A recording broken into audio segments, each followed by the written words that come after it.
Hi guys and girls, I'm Erica, and I live in a horrible foster family. Just remember all those awful foster families from various series. Double up these horrors, and you'll have my mom and dad. Lucky me.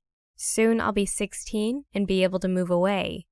When I was small, I was the happiest child in the world. My parents loved me, cared about me, tried to make my life as happy as possible. I didn't notice the moment when everything changed. My nightmare began with the word no. The majority of children hear it every day. But for me, who wasn't really used to being denied, it became a real tragedy. When they forbade me to use the children's slide because I was in a white skirt, I threw a tantrum, fell into a puddle on purpose, and ruined our planned trip to the park. That's when I learned that parents could not only kiss, but also punish, and the punishment was hard.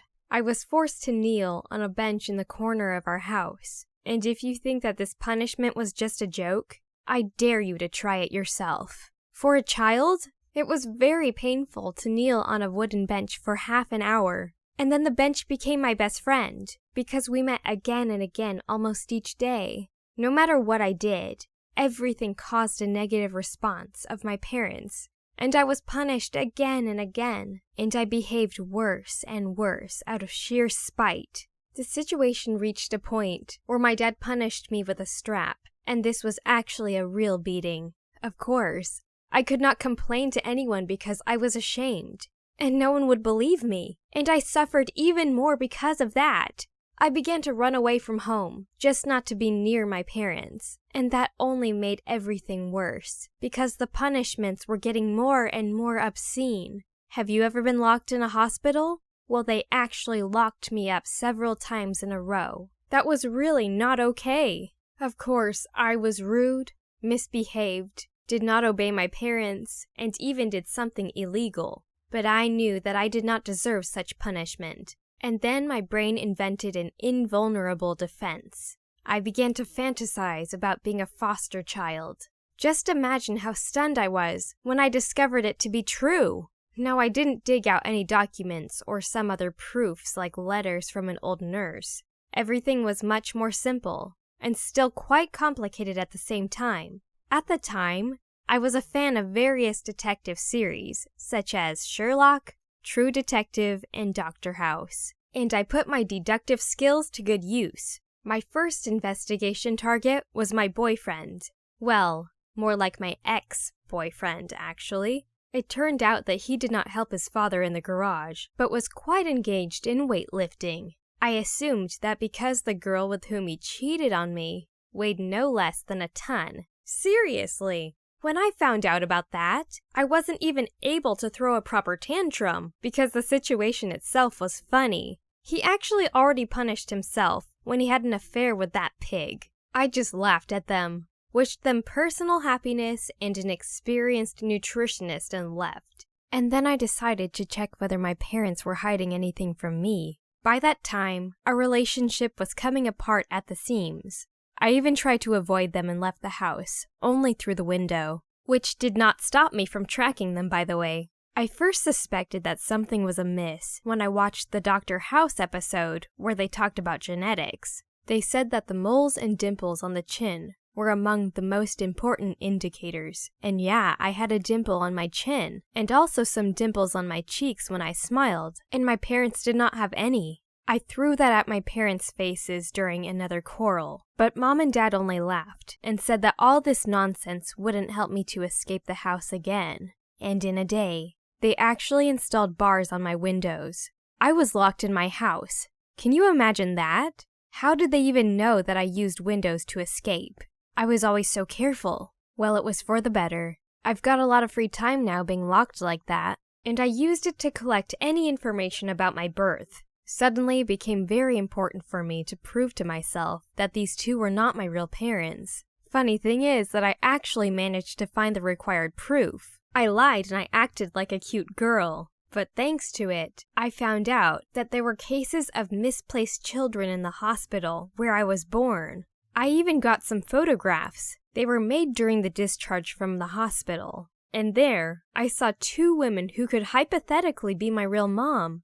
So now I was finally convinced that my parents weren't actually related to me. And since they were nothing to me, why were they messing with my life? So during the next scandal, I told them everything and showed them the photos from the hospital and all my calculations.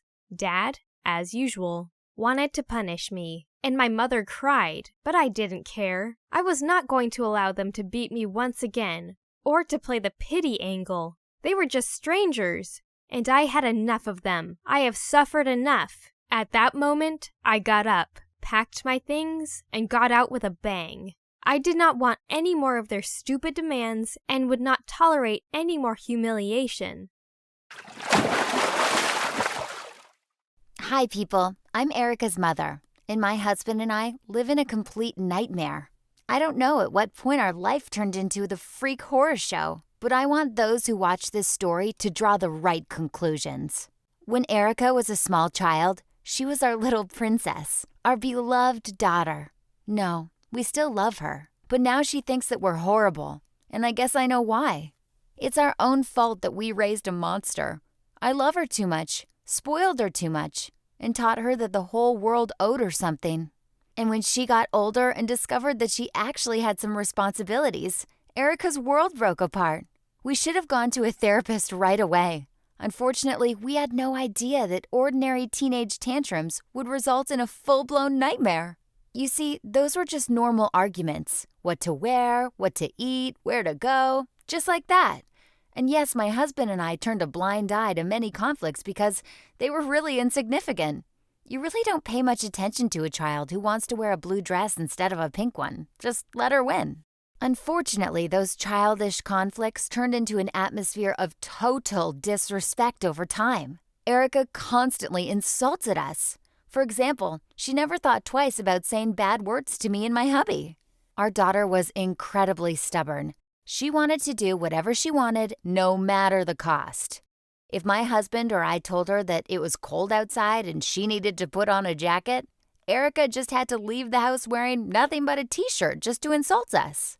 Of course, she always got sick because of it, but still insisted on acting against our advice or orders. Naturally, we punished her because of her rudeness and disobedience. She must have told you about the bench in the corner.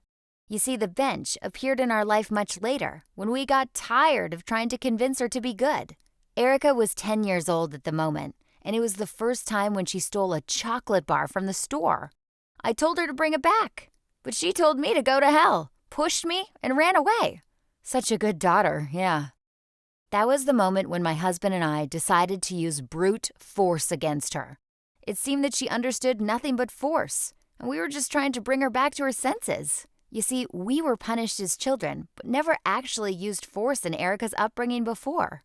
And since our persuasion and pleas weren't going anywhere, we resorted to actual punishments. That was our second grave mistake. But the more we tried to protect her, to show even with punishment that she was doing a lot of wrong stuff, the worse it got. Twice, we had to leave her in the hospital, in a drug addiction treatment unit. To be more precise, you see, our daughter had 2 near-death experiences concerning drugs before she was 14. Erica did not want to study at all. She wasn't going to come back to her senses. Each other day, our daughter ran away from home, always lied to us, and had a lot of grown-up guy friends. You certainly don't want to give your teenage kid a pat on the head and a candy when she comes home late at night intoxicated in torn and dirty clothes. My husband and I knew that we failed miserably while raising our daughter. Of course, we still tried to do something about her from time to time, but we mostly just gave up on her. Soon, Erica came up with the idea that we were actually her foster parents. We didn't know why she felt that way, and frankly speaking, at that point, we didn't even care. Of course, it was utter nonsense. I know for sure that we are the parents of this monster. I gave birth to her with my own womb.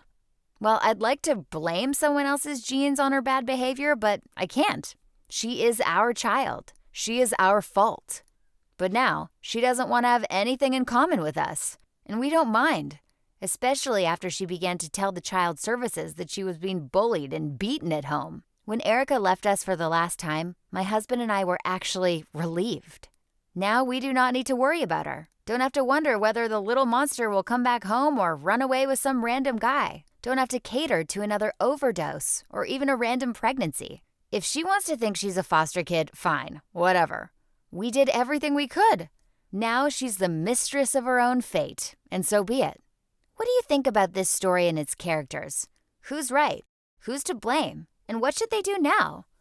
Write your thoughts in the comments. Share the story with friends. Leave a like for the video.